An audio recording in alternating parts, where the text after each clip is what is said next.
Hi, I'm Henry Evans with Dynamic Results, and if you've read our best-selling book, Winning with Accountability, The Secret Language of High-Performing Organizations, you're already familiar with a concept that we call state at once.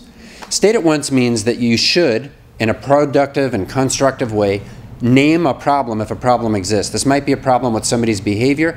It could also be a problem with a process, but it's never good to just leave it alone and not mention it. By stating it once, you call attention to the problem, you put it on the table where people can look at it, and you acknowledge its existence. If you are now starting to repeat the problem or have a redundant discussion about a person's shortcoming, you're starting to ruin their reputation, demean them, and you're also not helping us solve the problem. We suggest that the best thing to do is, after a problem's been stated once, which again, that's productive and constructive, it's time to change the momentum of the discussion from the acknowledgement of the problem to a solution. It might sound like this. If I were late to meetings and that were bothering you and a colleague, one of you might say, you know, Henry's late to meetings and I find it disrespectful. And the other person might say, you know, you're right. And here's where the leadership moment happens.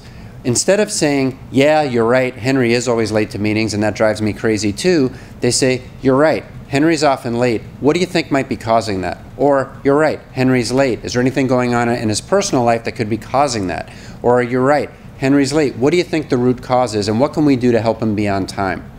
If you hear what's happening in that moment, this person's kind of doing a judo throw. They are changing the momentum of the interaction so that it becomes a solution-oriented one.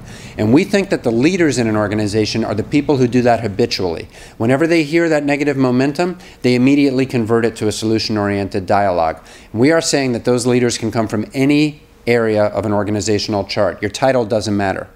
Our next book is going to focus on moments like this, and these are the moments when you can create leadership wherever you are on the org chart.